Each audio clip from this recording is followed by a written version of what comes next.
안녕하세요. 이정민입니다. 오랜만에 인사드립니다. 추석 연휴는 잘 보내고 계신가요? 여행을 가신 분들도 계실 테고, 집에서 가족들과 오붓한 시간을 보내시는 분들도 계실 테고, 저처럼 어쩔 수 없이 휴일에도 일을 하러 나오신 분들도 계시겠죠?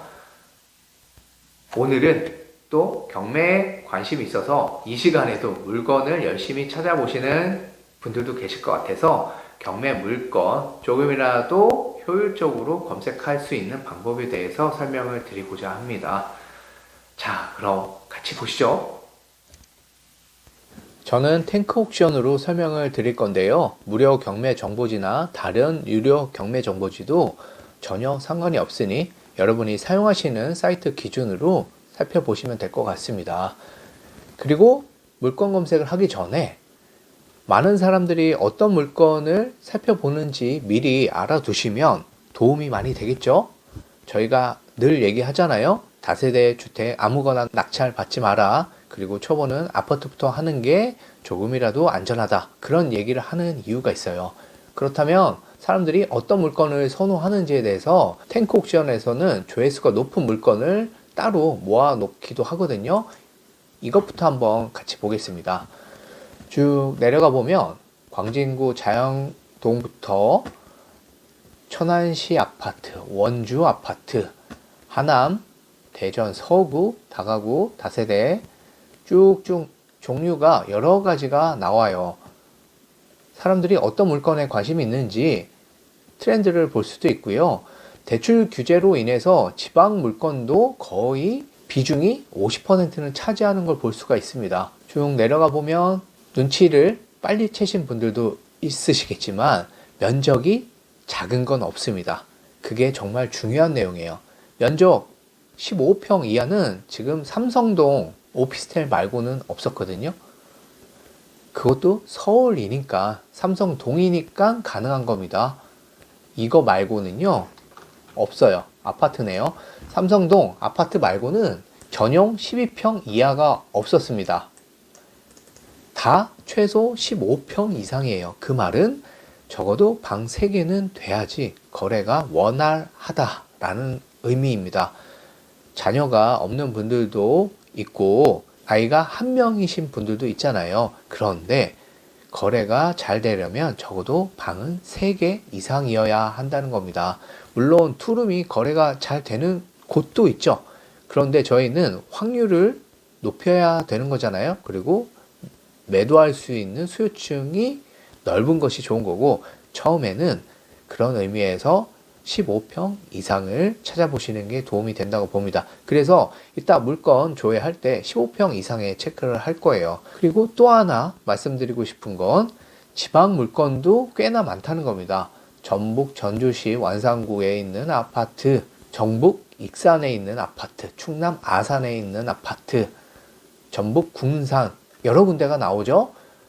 지방의 물건의 경우에는 매매가 되는지 여부가 수도권보다 훨씬 중요하고, 이 물건 클릭해 보면요 거래량이 꽤 많을 겁니다. 우측에 보시면 경매 정보지에는 다 이렇게 편리하게 만들어져 있거든요. N단지 정보를 누르면 이 아파트 단지의 거래량 등등을 쉽게 볼 수 있어요. 69.966이 전용 면적이었습니다. 69.966 이거예요. 지금 88제곱미터는 공용 면적이고요. 전용 면적 69.96이죠. 경매 정보지는 항상 건물의 전용 면적을 표현합니다. 그래서 얘를 클릭해서 거래량을 보셔야 돼요. 쭉 내려가면 1억 7천, 1억 6천, 1억 6천 5백, 1억 6천 쭉 거래량이 많죠. 지방이어도 특히 아산, 천안 이런 곳은 거래가 잘 되기 때문에 가격만 잘 맞는다면 거래를 못할 염려는 없다고 봐도 됩니다. 그래서 이런 물건을 찾으셔야 되는 거예요. 단점은 나만 아는 게 아니죠. 거래가 잘 된다는 건 다른 사람들도 같은 조건을 놓고 찾기 때문에 어렵지 않게 알 수 있을 겁니다. 그러니 서로 낙찰 받으려고 하다 보면 가격이 올라갈 거예요. 그럼 파는 게 마진이 많이 남지 않아서 여러 가지 요소를 고려했을 때 결국 팔고 손해가 나는 경우가 발생할 수도 있어요. 욕심 내지 마시고 폐차를 할 지연정 너무 높게 쓰지 말라고 말씀드리는 겁니다. 폐차를 반복하다가 10번에 한 번 낙찰이 된다는 마음가짐으로 접근하셨을 때 여러분들이 손해를 보지 않으실 수 있어요. 한 번에 낙찰 받는 게 결코 중요한 게 아닙니다. 결국 목적은 팔고 수익이 남아야 되잖아요. 내가 실거주할 거라면 그나마 괜찮지만 단기 매도가 목적이신 분들이 많잖아요. 그래서 가격은 보수적으로 산정을 하시고 꼭 수익률을 잘 고려해서 입찰을 하셔야 됩니다. 강원도 원주시 당구동, 이것도 거래가 잘 될 겁니다. N단지 정보 눌러보시면 59.903이었어요. 700세대고 여긴 단일 평수였네요. 거래량이 9월에만 지금 5건이 보이죠? 8월도 마찬가지고. 낙찰 받기만 하면 못 팔 염려는 전혀 없다는 겁니다. 그리고 이 밴드의 폭이 위에서부터 밑으로 좀 벌어져 있죠? 이 부분을 여러분들이 체크를 하셔야 돼요. 왜냐면 사용 승인일이 1997년입니다. 이 말은 뭐냐? 구축이죠. 구축이기 때문에 인테리어가 어느 정도 되어 있는지에 따라서 가격에 영향을 받을 겁니다. 그리고 층, 향, 동 여러 가지 요소들의 영향을 받겠지만 이 구축은 인테리어에 영향을 받기 때문에 여러분들이 입찰하실 물건이 어느 상태인지도 잘 보셔야 돼요. 그리고 인테리어가 되어 있어야지 거래가 될 수도 있어요. 그렇다는 건 내 돈이 추가로 투입이 돼야 된다는 것이고, 그런 부분을 전화나 임장을 통해서 반드시 알아내셔야 되는 겁니다. 그리고 멀리 있는 경우 전화로만 해도 되느냐라고 물어보시는 분들이 많지만 그건 반드시 뭐가 옳다라고 할 수는 없어요. 전화로만으로도 잘하시는 분들도 계시겠죠.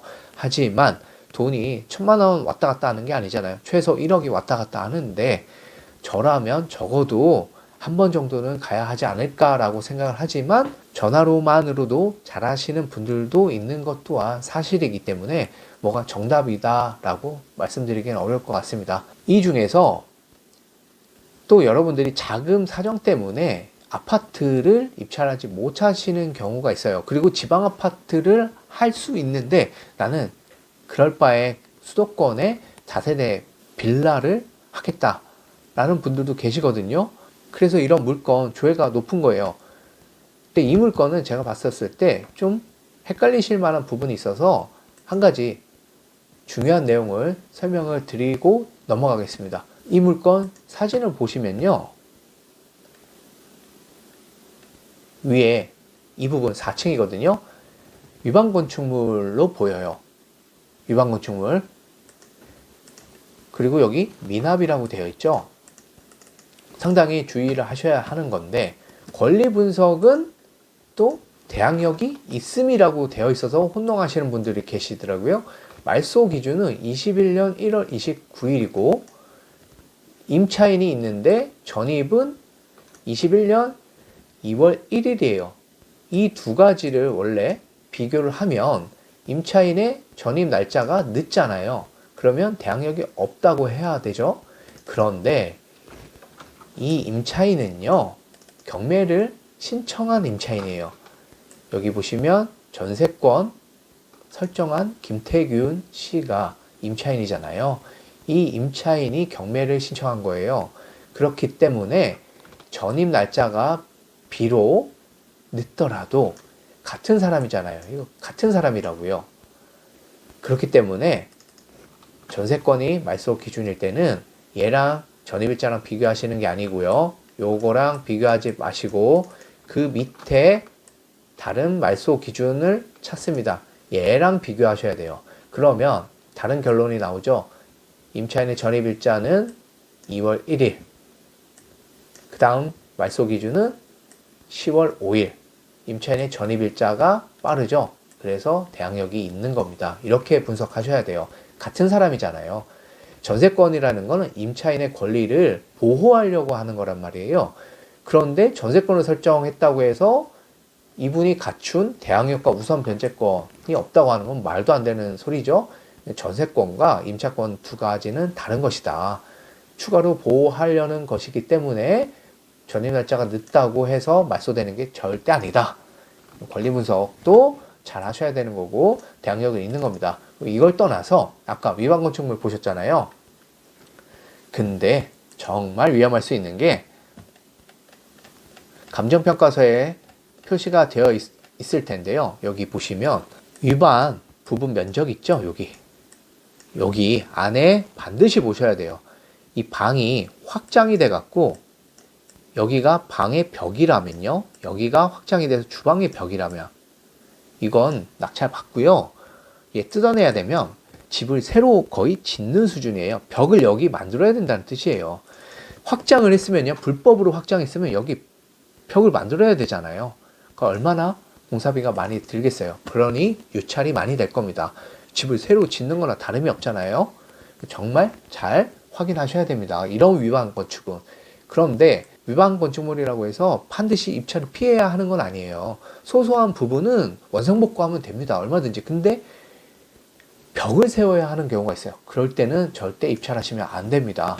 하나만 더 보자면 이번에 낙찰이 될 거라고 예상이 되는데요. 하남에 있죠. 저희가 13일날 입찰한 물건도 하남 소재한 호반 서밋인데 얘도 반드시 낙찰될 것 같아요. 쭉 내려가면 조사된 임차 내역도 없습니다. 그런데 왜 이렇게 유찰이 많이 되고 경매도 올해 진행이 되느냐. 2022년도잖아요. 시작이 2022년도예요. 왜 이렇게 되는 거지? 궁금해 하시는 분들도 많이 계시더라고요. 자, 밑에 내려가 보면요. 개회라고 되어 있죠. 집주인이 개인회생을 신청했다. 개인회생, 개인파산이라는 제도가 있어요. 어려우신 분들 채무를 탕감해 주는 제도인데 결론은 이 개인회생을 하더라도 경매는 잠깐 멈출 수는 있지만 취소를 시킬 수는 없습니다. 잠깐 멈춰요. 6개월 정도 멈춥니다. 하지만 시간이 흐르면 다시 나옵니다. 임의경매잖아요. 강제경매는 엎을 수 있지만 임의경매는 엎을 수 없어요. 그러니까 강력한 거죠. 물건은 엎을 수 없고 이제서야 다시 경매로 나왔고 이때는 저분이 경매가 진행되고 있을 때 개인회생을 진행하면서 멈춰버린 거예요. 하지만 채권자가 다시 경매를 진행해달라고 서류를 제출하고 이제 진행이 되는 겁니다. 그건 송달 내역을 보시면 나와요. 쭉 내려가시면 여기 채권자가 경매 속행 신청서를 제출했죠. 그리고 그 전에 채무자가 집행 정지 신청서를 냈죠. 이건 못 막는 겁니다. 이런 건 체크해 놨다가 과실 물건으로 등록하고 나중에 다시 입찰을 하시면 되고요. 다가구 주택의 경우에는 대전이 많죠. 갈마동, 여기는 동구, 여기는 괴정동. 갈마동 옆이 괴정동이죠.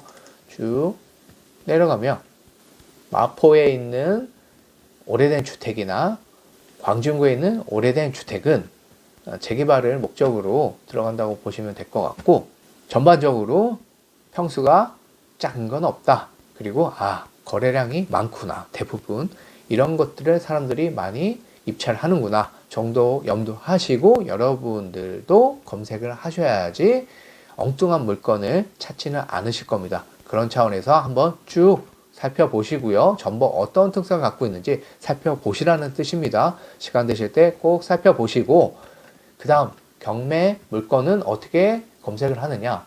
경매 검색에서 종합 검색을 누르시고요. 다양한 선택지가 있어요. 이걸 하나하나 입력할 건데 다 입력하지는 않을 겁니다.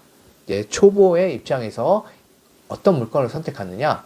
물건 종류, 먼저 지역부터 고르진 않을 거예요. 물건 종류에서 선택을 누르시면 주거용이 있고 아파트, 연립, 다세대 뭐 이렇게 나오잖아요. 복수 선택을 누르면 체크할 수 있도록 바뀝니다.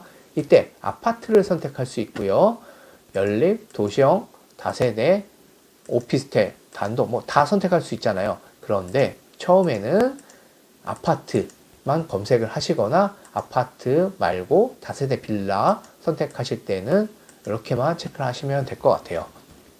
그리고 다가구랑 단독주택은 나중에 경험이 쌓이신 다음에 도전하시는 게 좋을 것 같고요. 오피스텔도 요새는 대출 규제 등등으로 많이 검색을 하지만 일단 아파트부터 어떻게 가격대를 설정하는지 설명드릴게요. 아파트에 체크를 하고 상업용은 나중에 보시고요. 토지, 나머지도 마찬가지입니다. 쭉 내려와서 진행 물건에 당연히 체크를 하셔야 되고, 유찰은 너무 많이 되면 여러분들이 하자가 있는데도 불구하고 입찰하실 수 있으니까 1회부터 3회 정도까지만 할게요.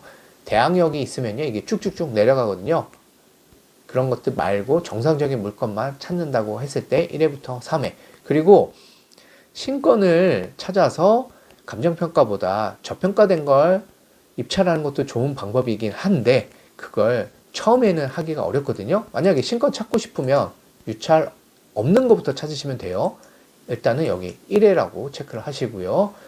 감정가보다는 최저가, 여러분이 입찰하실 수 있는 금액으로 기재를 하시면 됩니다. 투자금이 3천만 원이라고 하면 5배 정도까지 체크를 하시면 될 것 같아요. 최저가 3천에서 여러분이 살 수 있는 금액은 5배, 1억 5천이라고 생각하시면 될 것 같고, 투자금이 5천만 원이다. 그러면 5배면은 2억 5천이 되겠죠. 왜 5배냐? 대출이 그 정도로 나오기 때문이에요.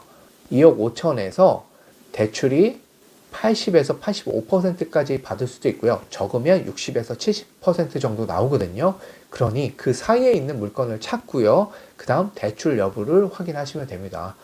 2억 5천에서 대출이 80% 나온다는 건 20% 내 돈을 투입한다는 뜻이잖아요. 그래서 2억 5천만 원인 겁니다. 만약에 대출금이 더 낮아질 수 있는 경우에는 당연히 금액을 조정하셔야 되는 거고요.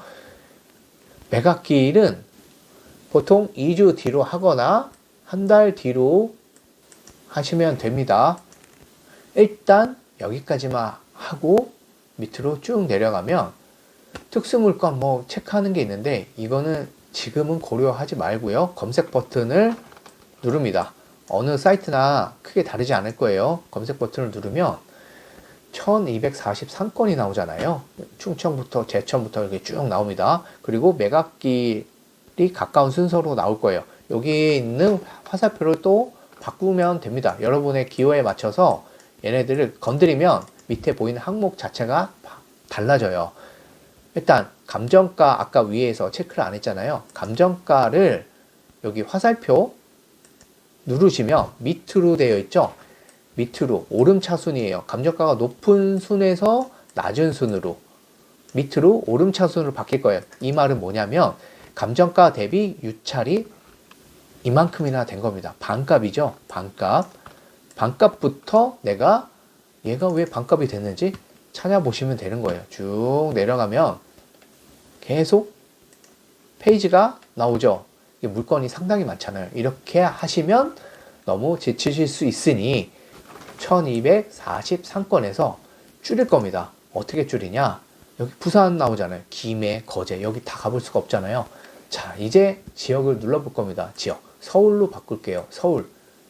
다시 검색. 그럼 15건밖에 안 나오죠. 15건. 그만큼 가격대가 2억 5천 밑으로, 내가 입찰할 2억 5천 밑으로는 서울의 물건은 많지가 않다라는 의미입니다. 그리고 다 좋은 아파트가 나오진 않죠. 그런데 자, 여기 7평, 8평, 8평이죠. 자, 아까도 말씀드렸지만 특성이 지역마다 있지만 일반적으로는 15평 이상이 거래가 잘 된다고 했잖아요. 그래서 다시 또 조건을 추가할 겁니다. 건물 면적, 여기 평으로 바꿀 거예요. 평. 클릭하시면 바뀝니다.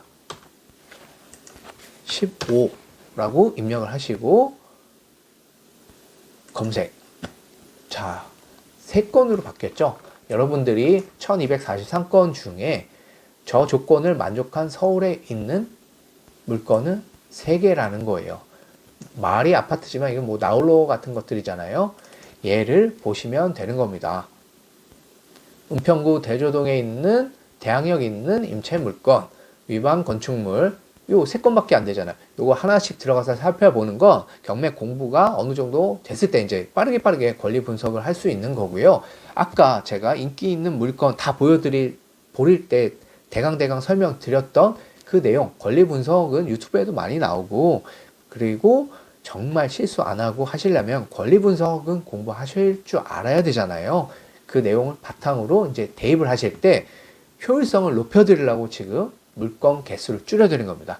시간이 될 때 제가 권리 분석에 대한 영상도 설명을 드릴 거고, 너무 영상이 길어지니까 오늘은 이 물건 검색하는 것만 보여드리는 거예요. 세 건이죠. 자, 근데 내가 서울에 저 물건은 별로야. 또 권리 분석했는데 문제가 있다. 그러면 다른 지역을 봐야겠죠. 서울, 그 다음 인천. 인천은 76건이에요. 이것도 맘만 먹으면 몇 시간이면 볼 수 있습니다. 인천에 그나마 아파트 같은 애들이 나오죠. 당연히 서울에 비해서 집값이 싸기 때문이죠. 쭉 내려갑니다. 공시가 1억도 많이 나오죠. 그 다음 경기.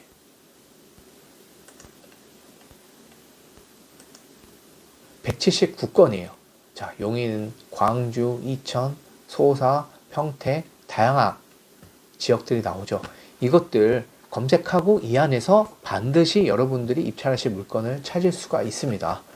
이렇게 찾으시면 돼요.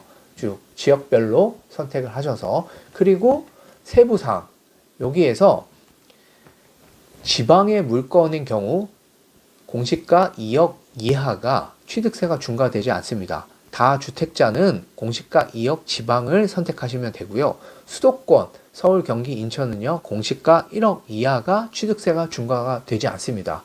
그렇다는 건 내가 수도권과 지방 물건을 공시가를 고려해서 입찰을 하려면 여기 또 체크를 하시면 돼요. 체크하고 검색 누르면 조금 줄어듭니다. 인천의 경우에 다시 검색. 그럼 47건이 아까 76건이었던 걸로 기억하거든요. 또 줄어드는 거예요. 여기는 공시가 1억 이하짜리만 나와요. 그런데 수도권은 1억 이하여야 하니까 얘네는 1억 넘어가면 취득세가 중과가 되니까 아예 공시가 1억 이하에 체크를 하는 게 수도권은 맞겠죠. 그럼 15건으로 줄어듭니다. 얘는 다주택자가 취득을 하더라도 취득세는 여전히 1.1%다. 그런 의미고, 지방물건, 아까 충북, 충남 이런 곳들을 선택하실 때는 2억 이하에 체크를 하시면 되겠죠. 그럼 24건이에요. 요거 찾으시면 됩니다. 이 중에 분명히 있어요. 입찰하실 수 있는 것. 그리고 또 하나 추천드리고 싶은 건 저희가 월요일날 휴일 끝나면 입찰할 물건이기도 한데 미사역 옆에 호반 서밋인데요. 건물 면적이 85를 초과합니다. 들어보셨겠지만 대형 평수입니다. 대형 평수는 매매사업자가 부가세를 부담해야 하기 때문에 그 금액을 계산을 해야 돼요. 그리고 단기 매매를 고려할 때는 부가세를 납부해야 하기 때문에 그만큼 또 저렴하게 낙찰 받아야 된단 말이에요. 그래서 실거주자 입장에서 또는 개인으로 입찰하실 분들 중에 대출 규제로 인해서 현금 여유가 있는 분들은 이런 물건을 취득하시면 경쟁력이 있을 겁니다. 지금 입찰하시려는 분도 매매사업자로 입찰하지는 않을 거예요. 일반으로 들어갈 거고, 그리고 2년 보유하고 나중에 처분할 겁니다. 그럼 기회가 될 수 있는 거예요. 매매사업자 입장에서는요, 여기 위치가 미사역 바로 옆이기 때문에 거래량이 꽤 있기 때문에 단타를 저렴한 금액에 받아서 하기는 어렵다고 봅니다. 그러면 실거주할 사람들끼리 싸움인데 적정한 수익률만 고려해서 들어가면 금매보다는 분명히 이득을 보실 수 있을 거라고 생각을 해요. 대형평수는 수도권에만 있는 게 아니죠. 지방에도 있기 때문에 대형평수 입찰하는 게 좋은 전략 중에 하나다라고 말씀을 드리고, 그리고 소유자가 거주를 하더라도 분명히 매매가 가능한 물건들이 있습니다. 이 물건도 마찬가지로 권리 분석은 특별히 할 게 없습니다. 임차인이 없잖아요. 권리 분석 할 게 없는 거예요. 뭐 인수하는 게 없고. 그런데 거래량을 봤었을 때 71.76이죠. 92제곱미터 이겁니다. 그리고 얘는 팔렸어요. 2억 9,500. 낙찰 받은 금액이 2억 6,600 정도거든요. 이것저것 다 고려하고 세후 1,700에서 1,800 정도. 지금 잔금 납부가 5월이었거든요. 4개월 정도 걸렸죠. 4개월 정도에 1,800 정도면은 1,700, 1,600이라고 하더라도요. 한 달에 400만 원 정도죠. 그리고 권리 분석이 어렵냐? 전혀 그렇지 않죠. 아무것도 없죠. 그런데 여러분들이 경매 매매하기가 어렵다. 소유자 물건은 무조건 고가 낙찰된다. 이렇게만 생각하시고 다 버리는 것도 옳지는 않고요. 임장을 잘 하시면 기회는 충분히 있습니다. 다만 사는 건 기술이지만 파는 건 예술이라는 말이 있잖아요. 그만큼 파는 게 어렵다는 뜻이겠죠. 여러분들이 사는 곳부터 잘 체크를 해보시고 점점 지역을 넓혀서 물건을 검토하신다면 충분히 좋은 결과가 있지 않을까 싶습니다. 그럼 사는 곳은 어떻게 검토하느냐? 여기 경매 정보지에서는요, 다양한 방법으로 검색을 할 수 있고요. 소재지도 있고, 뭐 역세권도 있고요. 역세권 클릭해 보시면 지하철역 몇 호선인지 뭐 이런 것도 선택할 수 있는데, 이거보다 지역을 선택하기 위해서는요, 아실이라는 사이트로 들어가셔서 여기서 보시는 게 더 좋다고 봐요. 지도를 그냥 확대하는 겁니다. 쭉 확대를 하시면 중계는 일단 끄고요. 단지도 일단 끄고요. 여기 숨기기를 체크하면 꺼집니다. 쭉 확대하면 오른쪽에 경매, 공매 요거는 제가 켜뒀잖아요. 그래서 검은색으로 표시를 해줍니다. 경매, 공매. 저희 사무실에 부평역 바로 옆에 있거든요. 이 인근에 있는 시세는 여러분들이 직장이나 살고 계신 집이라면 뭐 특별히 조사를 안 해도 알고 계실 거예요. 그래서 그것부터 보시면 분명히 경매 물건이 나와 있을 겁니다. 사무실 주변에는 이렇게 물건이 많이 있구나. 그런데 아파트보다 다세대가 좀 더 많구나. 그리고 이쪽으로 넘어가면 좀 아파트가 나오는구나. 그리고 제가 사는 곳은 여기 위쪽에 사무실에서 멀지 않는 여기 상동역 근처에 살고 있는데요. 이쪽에도 당연히 저는 봅니다. 경매가 몇 개가 나와 있나. 경매가 총 하나, 둘, 셋, 넷, 요 정도 나와 있구나. 그럼 얘를 눌러봅니다. 이거는 제가 뭐 특별히 뭘 안 해도 시세를 알잖아요. 눌러보면 사건 번호가 나오죠. 9,902호가 지금 경매가 진행되고 있구나. 감정가는 얼마고. 그러면 요 위에 사건 번호가 나오잖아요. 요 사건 번호를 경매 정보지에 입력을 하시는 겁니다. 경매 정보지에 입력을 하면 알 수가 있겠죠. 여기에 사건 번호 2024 타경 41553 2024 타경 41593 자, 요거죠. 유찰 한번 됐고요. 11월 13일입니다. 감정가는 10억 정도고 지금 7억 2천 정도인데 자 마찬가지로 N단지 정보 누릅니다. 121제곱미터죠. 전용 121제곱미터. 그럼 공용 146일 거예요. 얘를 누르면 거래량이 적지는 않고 평행하는 느낌이지만 9억, 10억, 11억 10억, 10억, 10억, 10억, 9억. 자, 지금 경매 최저가는 7억 2천. 이게 낙찰이 안 되겠습니까? 얼마에 낙찰 받느냐가 중요한 것이겠죠. 쭉 내려가 보면 마찬가지로 권리 분석은 할 게 없습니다. 근저당 말소 기준이죠. 소유권 이전 후에 말소 기준 뭐 특별히 할 게 없죠. 그렇다는 건 낙찰만 잘 받으면 거래량도 받쳐주기 때문에 충분히 매도할 수 있다. 그리고 요새 경매 정보지에서 요 공매 검색도 할 수 있게끔 되어 있어요. 공매 클릭하시면 공매 검색, 경매와 크게 다르지 않고요. 자산 구분이 좀 나뉘도록 되어 있습니다. 영상이 너무 길어져서 공매는 제가 다음에 한번 촬영을 하도록 하고요. 기초가 공부가 되신 분들은 제 말이 조금이라도 이해가 되실 텐데, 권리 분석이 안 되신 분들은 제가 막 중간중간에 설명했던 내용이 이해가 되지 않을 것 같아요. 다음엔 공매와 그리고 권리 분석에 대해서 추가로 설명을 드리도록 하겠습니다. 시청해 주셔서 감사드리고 즐거운 연휴 무탈하게 마무리하시길 바랍니다.